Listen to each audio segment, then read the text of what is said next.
Hello students, today we will start a new topic that is ledger। बेटा ये हमारा next step है जहाँ पर हम ये देखेंगे कि जनरलाइजिंग के बाद, जनरल एंट्रीज करने के बाद जो हमारा सेकंड स्टेप लेजर पोस्टिंग होता है वो हम यहाँ पर करना सीखेंगे। लेजर पोस्टिंग के बाद बेटा हमारे फिर ट्रायल बैलेंस बनता है और उसके बाद हमारे फाइनल अकाउंट्स बनते हैं। तो देखिए लेजर क्या है, what is ledger. Ledger is the principal book of accounting system. Ledger जो है प्रिंसिपल बुक, बहुत ही मेन इंपॉर्टेंट बुक होती है अकाउंटिंग की। It contains different accounts where transactions relating to that account are recorded. और इस ही बुक के अंदर, एक लेजर बुक के अंदर सभी अकाउंट्स जो हैं वो बनाए जाते हैं, ओपन किए जाते हैं। जो भी हमारी ट्रांजैक्शंस हमने की हैं उससे रिलेटेड कोई भी अकाउंट जो ओपन किया जा सकता है वो सभी अकाउंट्स लेजर बुक में ओपन किए जाते हैं।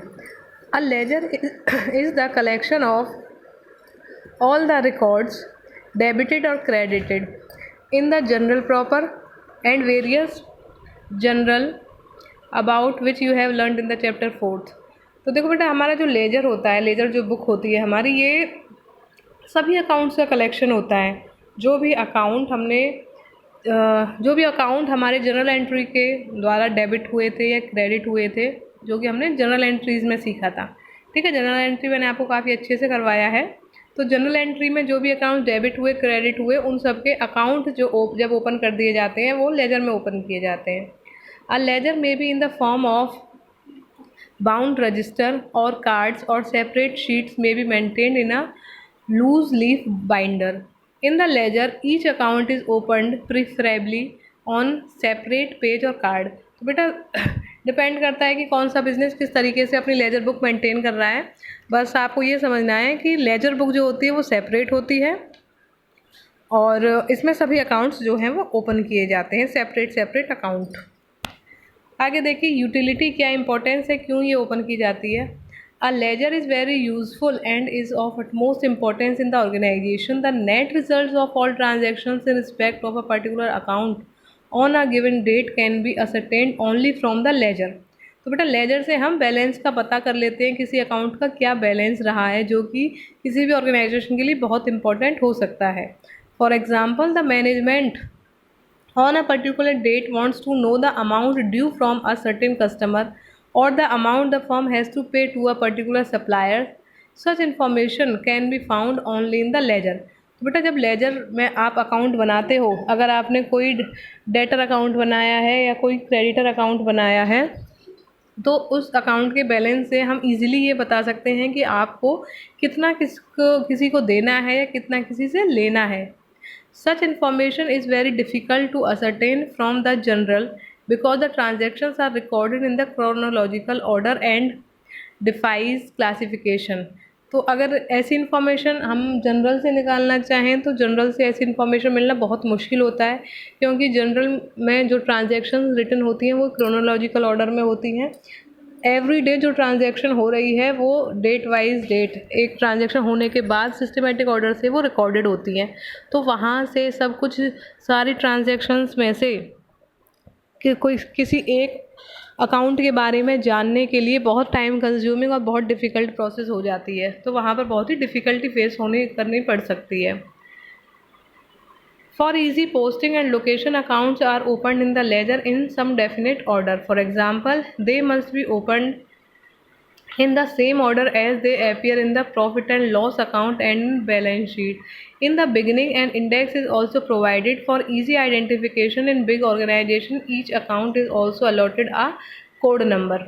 ठीक है, तो बेटा ये कुछ और आपको गिवन है कि बड़ी बड़ी ऑर्गेनाइजेशंस में लेजर बुक में जो अकाउंट ओपन किए जाते हैं उनको कुछ पर्टिकुलर कोड नंबर भी दे दिए जाते हैं और कोड से आप इजीली डिटेक्ट कर सकते हो। आगे देखिए, ये हमारा बेटा फॉर्मेट है, ये मैं आपको बता चुकी हूँ ऑलरेडी। हम अकाउंट बनाना वैसे पहले सीख चुके हैं, मैंने आपको करवाया हुआ है। तो ये फॉर्मेट है बेटा, नेम ऑफ अकाउंट, जो भी अकाउंट आप ओपन कर रहे हैं उसका नेम जो है वो आप ऊपर लिखेंगे। नेम ऑफ़ द अकाउंट, एक डेबिट साइड होती है, दूसरी क्रेडिट साइड होती है।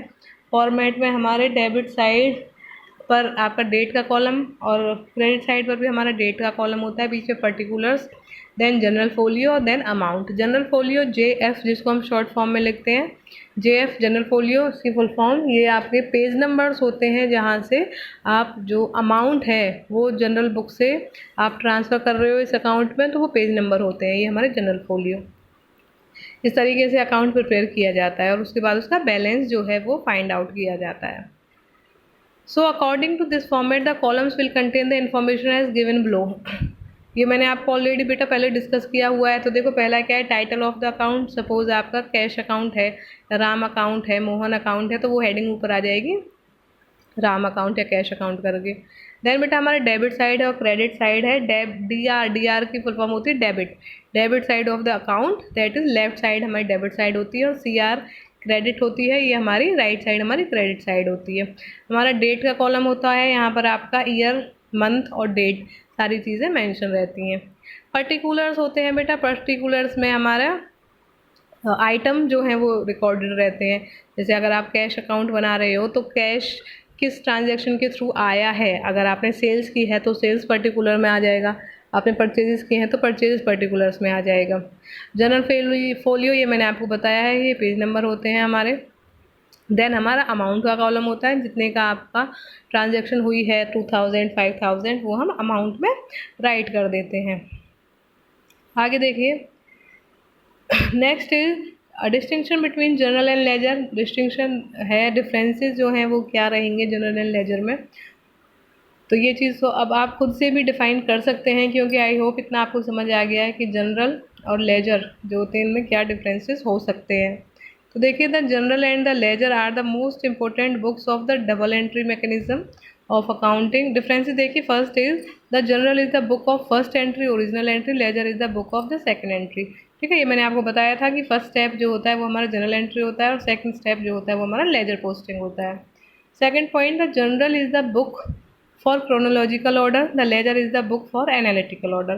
तो जनरल हमारा क्रोनोलॉजिकल ऑर्डर में मेंटेन किया जाता है, जब ट्रांजैक्शन हुई है सीरियल नंबर में वो रहता है, और जो हमारा लेजर पोस्टिंग है वो हमारा एनालिटिकल ऑर्डर में होता है।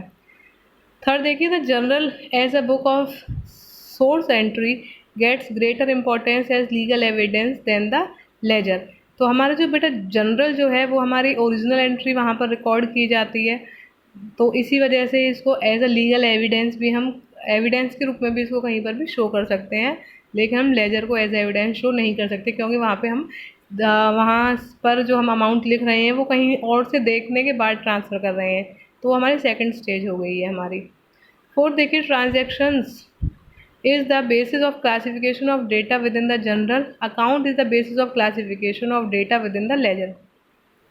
तो हम जब जर्नल एंट्री करते हैं बेटा, तो वहाँ पर जो हमारी ट्रांजैक्शन होती है वो हमारे लिए बेस होती है, हम ट्रांजैक्शन के बेस पे करते हैं।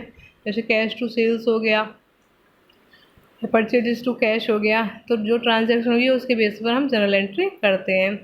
जबकि हमारा अकाउंट जो होता है वो हमारा मेन क्लासिफिकेशन होता है लेजर के लिए।